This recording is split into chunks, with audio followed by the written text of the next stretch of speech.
Hey everybody, it's Captain Nabs here with you once again with another FSEconomy tutorial.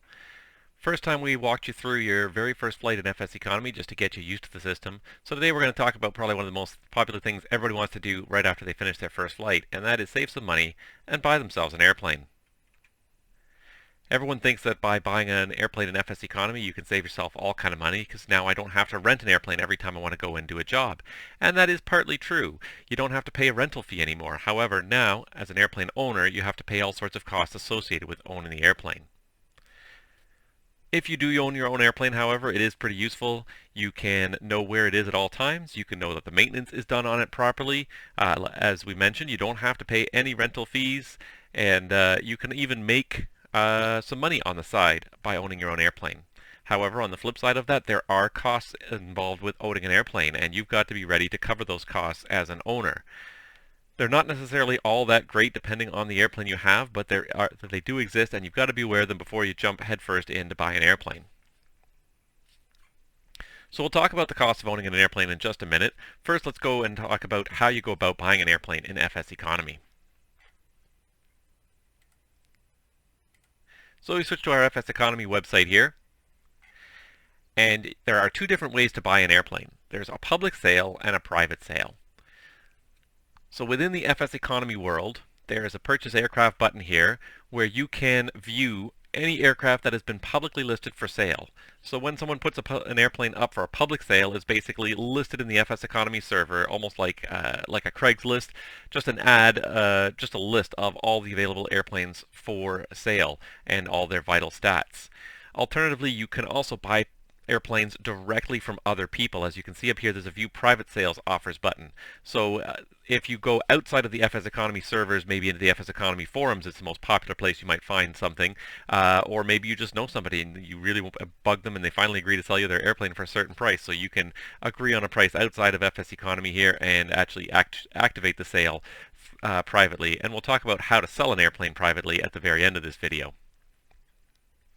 But let's say that we don't have any friends in FSEconomy and we want to go and buy our first airplane. So how do we go about doing it? Well, we click on the, again, Purchase Aircraft page, and then we get a whole bunch of parameters we can search by. So we can search for all aircraft, or we can search by model. So if we have a specific type of aircraft in mind, you can search by that specific type of model, or you can search for all aircraft.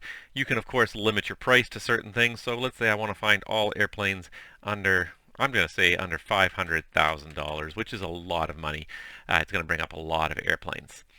You may want to search by how much time is on the airframe, how much time is in the logbook.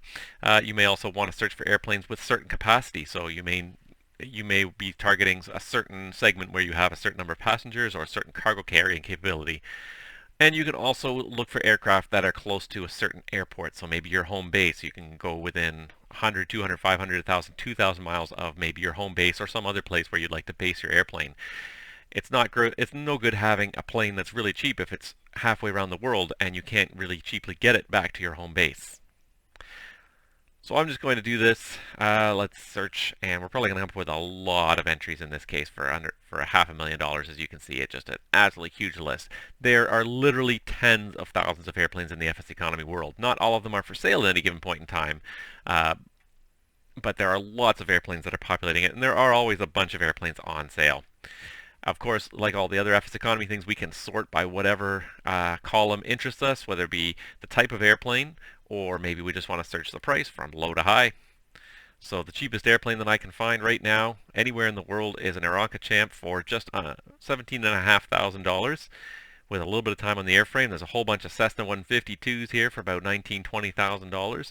And then, of course, if I run all the way back to the other end of the range here at $500,000, I've got a whole bunch of twins, Beach Barons, things like this. There's even a Cessna Mustang here for $500,000. So there's a whole range. The thing about this is that the prices are set by the owners, so it's very much a live marketplace. If a person really wants to sell an airplane, they might price it cheap. If they really don't necessarily want to sell it that badly and are willing to wait for someone to pay more for it, then they may not set it that cheap. So it's a dynamic marketplace that you can go and you can look and you can find whatever meets your needs. Also, depending upon the equipment in the airplane, the amount of time that's on the airplane, or how soon maintenance is due, this can affect the price that someone might ask for an airplane, or certainly what someone's willing to pay for it. Once you found an airplane that you like, that's somewhere near where you want it to be, then you can click on it. The other thing I'll note here too, just quickly here, is notice some of them have stars and some of them don't. Any aircraft that has a star after it is privately owned right now and is for sale from another private owner. Anything without a star is owned by the Bank of FSEconomy, the FSEconomy server. So you can buy it either way, it doesn't make a difference to you. So once you find an airplane that you want, for whatever price you want, you can click on that airplane, and it will again give you a little bit more purchase information about this airplane, including gallons per hour, fuel types, logbooks, etc. And then it will allow you to purchase it. Notice that there's a purchase for. So if you have different groups that you're a member of or that you own, you can purchase an aircraft for that group or yourself as an individual. I don't have any groups that I own, so I'm just going to purchase it for myself. And I hit purchase. Of course, it's going to reject me because I don't have enough money. Not enough money to buy aircraft. But that is how you go about doing it. You make sure that you have the cash in hand. The other thing you may see is that there may not be enough cash. Anytime that you want to perform any transactions, you need to have cash in your pocket to deal with it.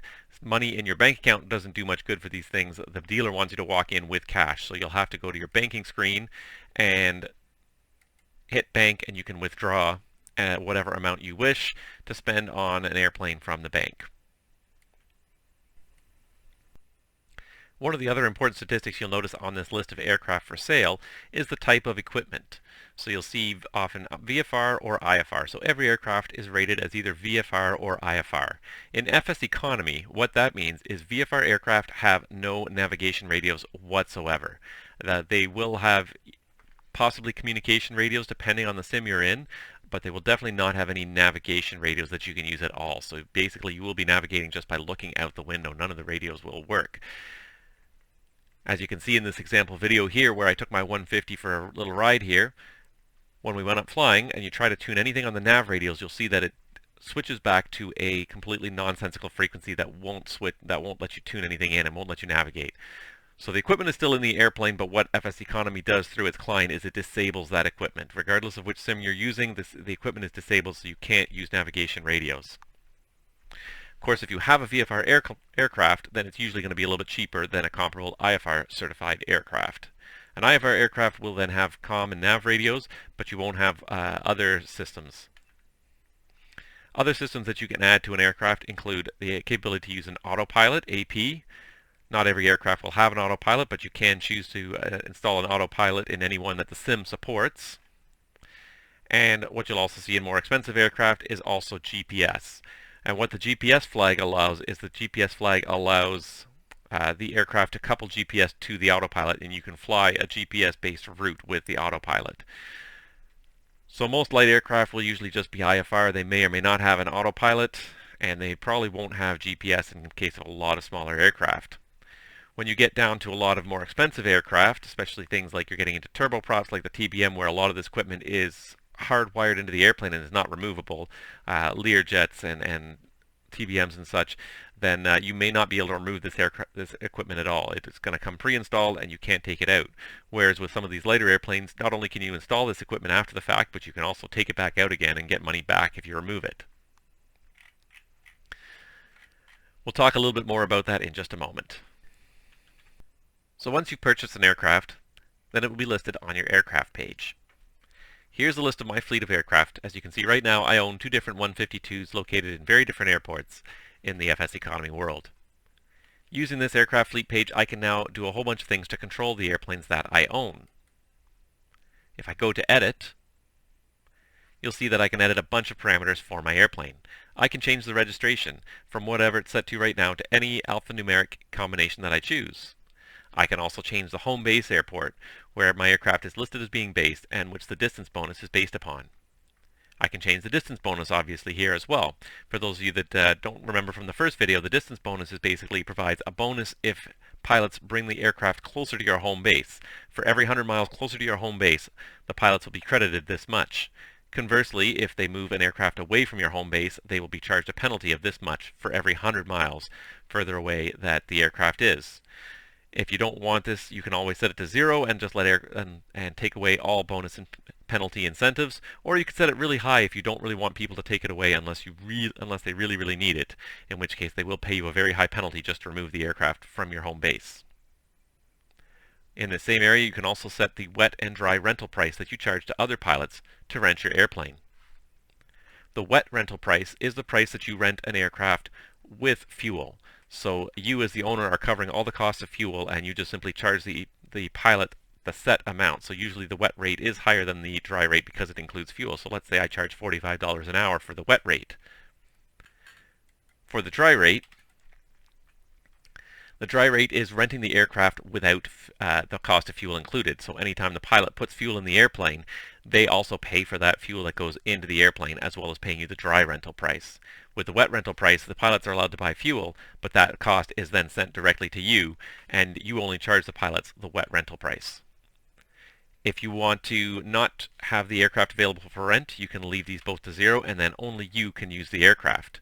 Or you could also just set one of them to 0 and have one of them set to a different price if you only want a pilot to be able to rent an aircraft one way, either wet or dry. Also here you'll see max rental time. This is where you control how long a pilot can rent your airplane for. This is basically just allows pilots to, this limits pilots, from renting your aircraft for an extended period of time. So you want to set this to a reasonable amount, at least a couple of hours. Ideally you kind of want to set it to probably about the max range you can get out of a tank of gas in the aircraft. So basically a pilot, once they start the airplane, has this long to complete a flight. Once their flight is complete, then the airplane is no longer rented. It's returned to the open pool of aircraft, and the same pilot can re-rent it again and the timer resets, but it just simply prevents a pilot from locking out an airplane for a long extended period of time. Of course, down here you can also offer up your aircraft for sale, which we'll talk about at the end of the video. We can also click a couple of checkboxes here to advertise for ferry flights or allow renters to make repairs. Renters will not pay for the repairs, you'll still pay for them, but the renters can trigger the repairs to actually happen, which when you have a large fleet of aircraft can be nice if you don't have to keep track of how many hours are on each airplane and make sure that they are maintained at the proper time. It lets people who see the airplanes and want to rent them trigger the maintenance instead. So we've talked a lot about what we can do with our airplanes in terms of settings. Let's start talking now about how much it costs to actually own an airplane. So there's a bunch of different costs associated with owning an airplane in FSEconomy. The first of those is the monthly aircraft ownership fees. Every month you're charged a fee for the aircraft that you own. You can see it listed here. For each of these aircraft right now it's $112 for a fleet total for me of $224. So on the first day of the month, the system is going to try to withdraw $224 from my bank account to cover my monthly ownership fees. These monthly fees cover things like insurance and registration and a monthly parking spot at your home airport, those sort of things. Nothing you do will change these. I won't say nothing you'll do will change these fees, but nothing will stop these fees from being paid. Every month you have to pay these fees. The fees will change based on the assessed value of the airplane. So as you start to fly an airplane more, its value will slowly start to depreciate. These fees will start to go down. However, if you put extra equipment into the airplane, if you install one of those autopilots or GPSs, that will add some value to the airplane and increase the monthly fee. If you don't have enough money to cover the monthly fees, then the monthly fees are not withdrawn and instead they are registered as a debt against the aircraft. You'll see them indicated, you should see them indicated in red, and they'll continue to accumulate until you manually pay off that accumulated debt. If you fail to pay off that accumulated debt for 36 months, for 3 years, then the bank will repossess your airplane. Regardless of how much money you might actually have available to you, the bank will repossess your airplane with no money reimbursed to you. So make sure that you always have enough money to cover it. As you can see, for smaller aircraft especially, these fees are not large. I have enough money to cover these fees for 10 years in my bank account right now, so I don't have to worry about it too much. But when you get to bigger airplanes, much more powerful airplanes, the turboprops and the jets that have a lot higher value, you'll see that these fees are a lot higher, and it takes a little bit of effort to make sure you have enough money in your bank account to cover these fees every single month.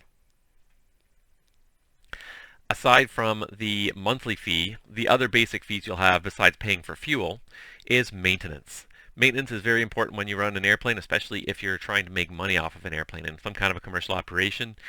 There's going to be lots of regular maintenance.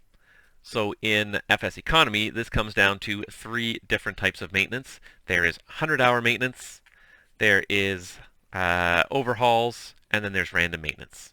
The 100-hour maintenance, as is implied, happens every 100 hours. So every 100 hours, the aircraft has to be inspected at a maintenance facility.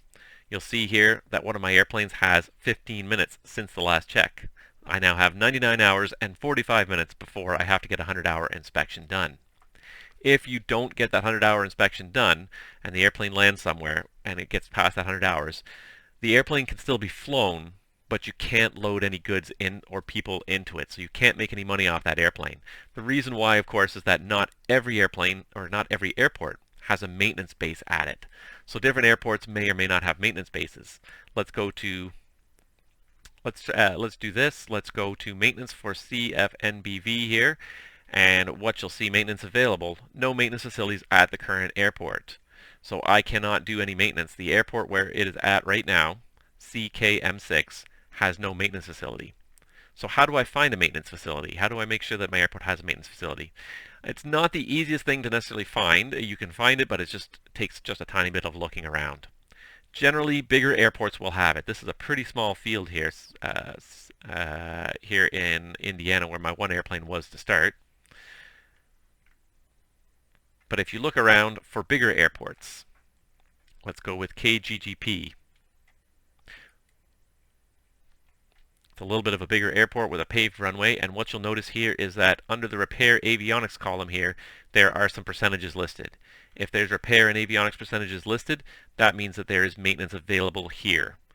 And what these percentages are the maintenance facility markups. So if you go to this maintenance facility, they will charge an additional 8% of whatever the cost of a certain maintenance action will be, just as a profit margin for themselves. Some places will be very low, 8% is pretty low. Some places will be 40 or 50%.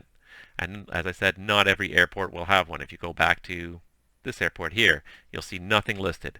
So there is, at 5I6, there is no repairs available.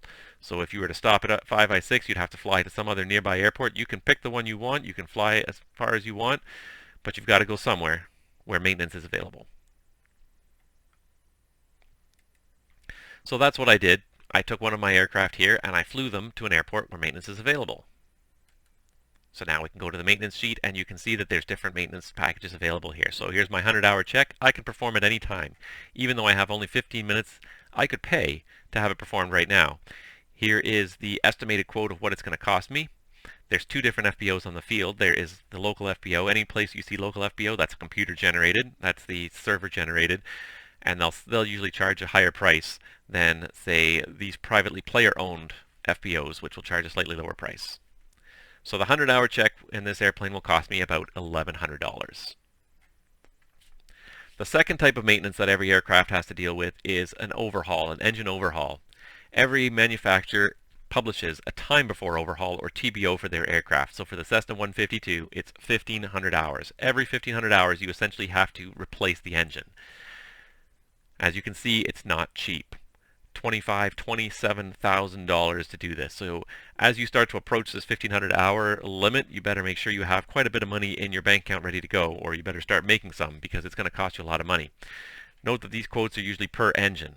The prices are per engine, so when you get twin engine aircraft, you'll pay double the price to perform an engine overhaul.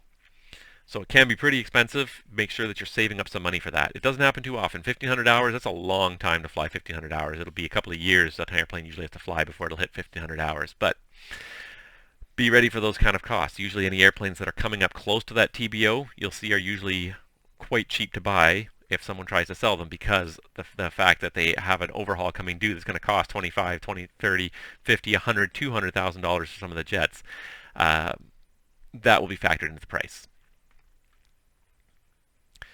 The third type of maintenance that you may have to deal with in FSEconomy is called random maintenance.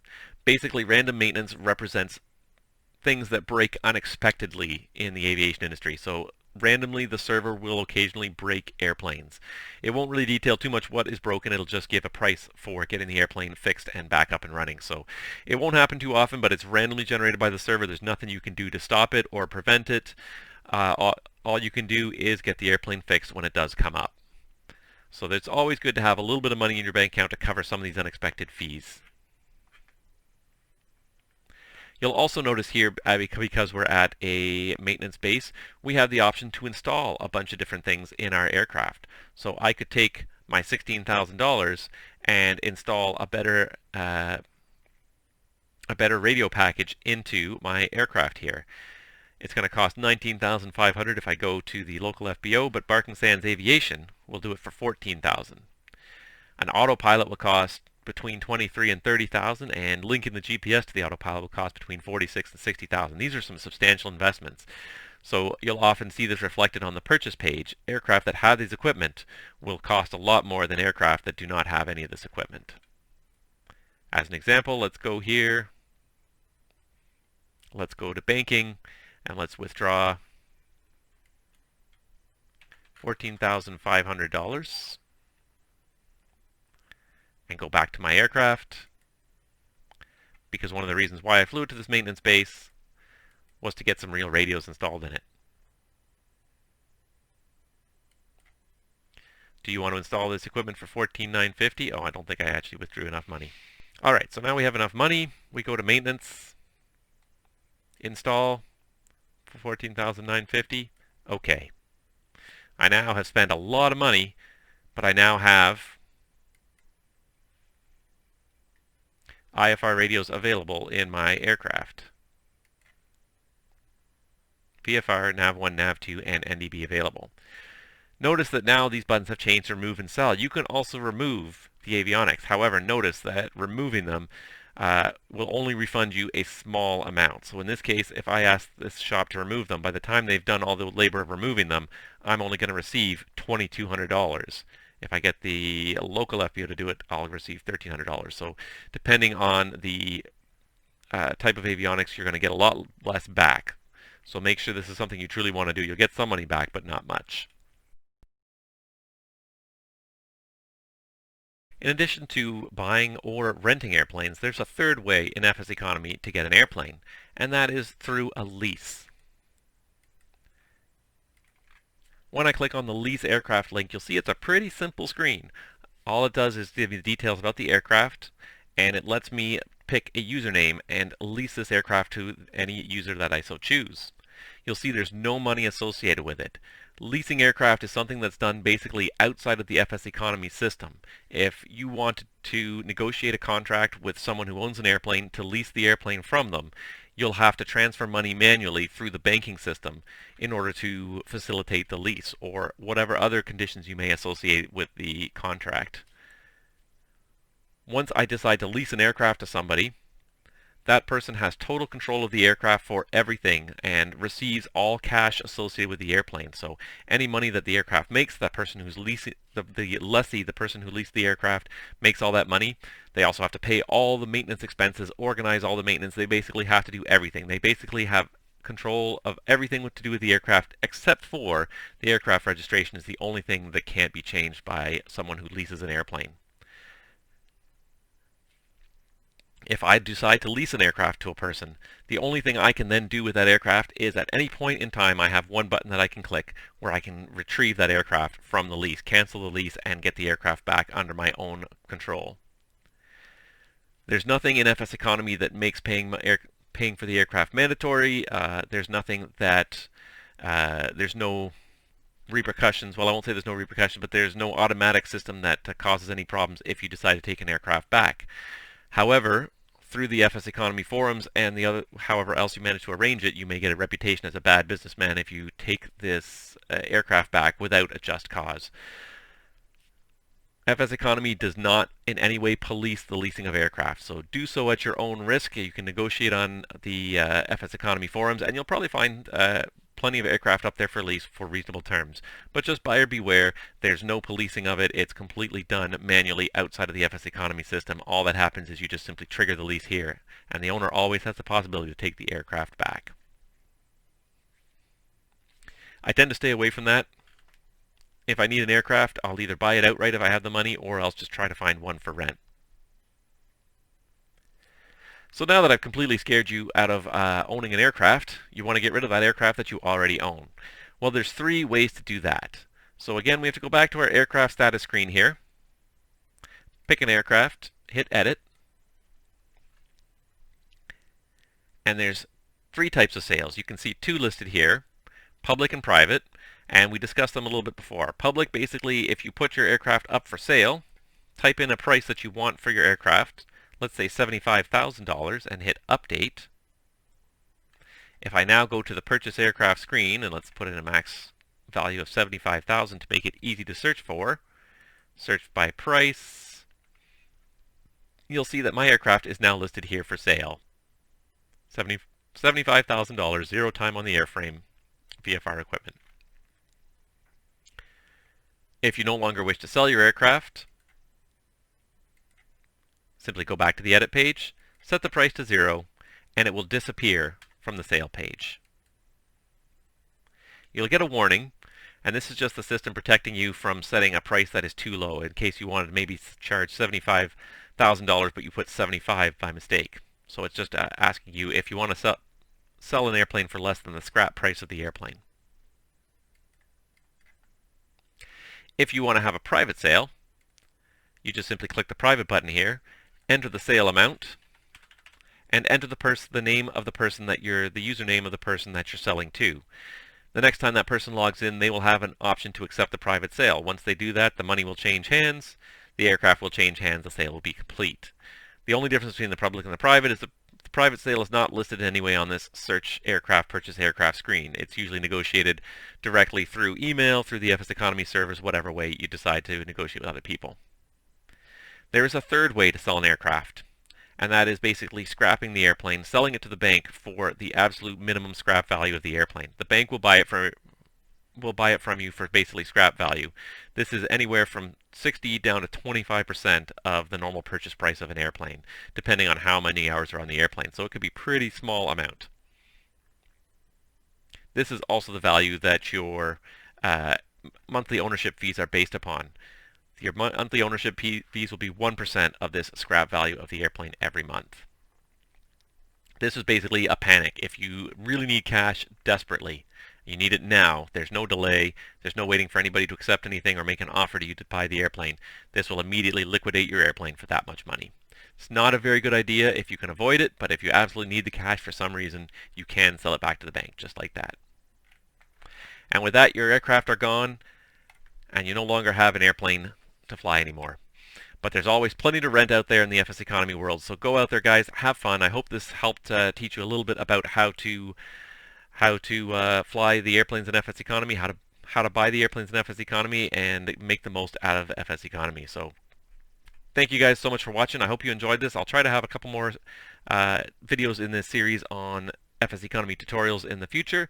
In the meantime, safe flying, guys.